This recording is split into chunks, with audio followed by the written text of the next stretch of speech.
की झमाझम बारिश हो या वो अंधेरी अधरतिया हो या सनसन लू चलती हो या पूस की वो ठंडी रातें हो, अपनी जान की परवाह नहीं करता और सीमा पर डटा रहता है और ईंट का जवाब पत्थर से देता है।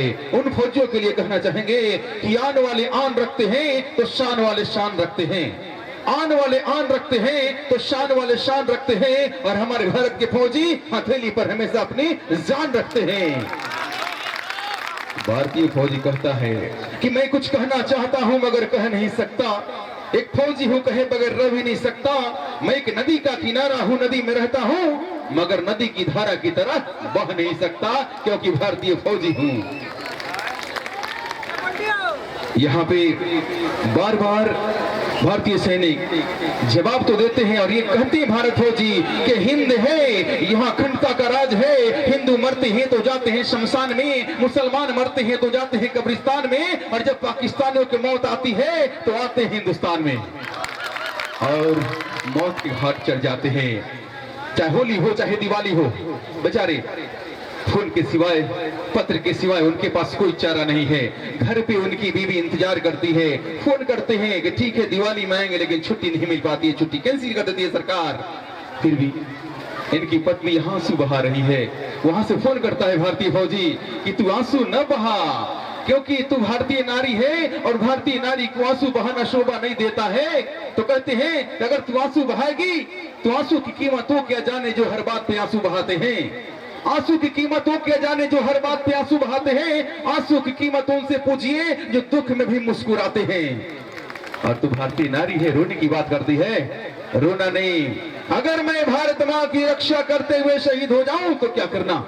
अरे कहती हैं कि काजल अश्क बने हैं नयन के लिए, सांस का हर सुमन है वतन के लिए, काजल रश्क बने हैं नयन के लिए, आंसू न बहाना मेरी महबूबा, आंचल के टुकड़े भेज देना मेरे कफन के लिए, मगर आंसू न बहाना।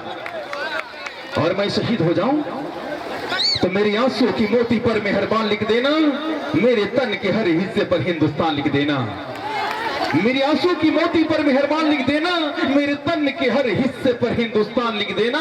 मुझे मंदिर भी प्यारा है, मुझे मस्जिद भी प्यारा है, कभी रहमान लिख देना तो कभी भगवान लिख देना, मगर लिख देना। और जब मेरा लाश धरती पे पड़ा रहे तो 3 रंग का तिरंगा देश भर फहरा देना, मेरी मौत के बाद मुझे कफन ओढ़ा देना, 3 रंग का तिरंगा देश भर फहरा देना, मेरी मौत के बाद मुझे कफन उठा देना, भारत माँ की रक्षा में शहीद हुआ हूँ, मुझे भारत माँ की गोद में दफना देना। ये भारत फौजियों की दास्तान। और आइए देशभक्ति आइटम लेकर के आ रहे राजा अवॉर्ड कंपनी अपने तमाम साथियों के साथ, ये जोरदार ताली हो जाए, जोरदार ताली देशभक्ति के लिए। अगर आपको देशभक्ति नहीं, आपको देश से प्रेम नहीं है तब ताली नहीं बजाएंगे, अगर देश से प्रेम है तब ताली जरूर बजाएं। Thank you. भारत के इतिहास के सबसे भयावह दिन जहिया पाकिस्तान से भेजल आतंकवादी द्वारा बंबई में निर्दोष आम आदमी के कत्ल कइल गई। भैया हम पवन सिंह के घटना में मराइल सब महान आत्मा के याद करते हुए अपन गीत समर्पित कर रहल बानी। साथ ही साथ हम अपना देश के सब वीर जवान के भी याद करतनी जे हमनी के रक्षा करे खातिर सीमा पर तैनात, चाह के भी उ लोग होली में अपना घर नहीं आ पाओ। ओ भाई लोग खातिर भी ये गीत समर्पित बा।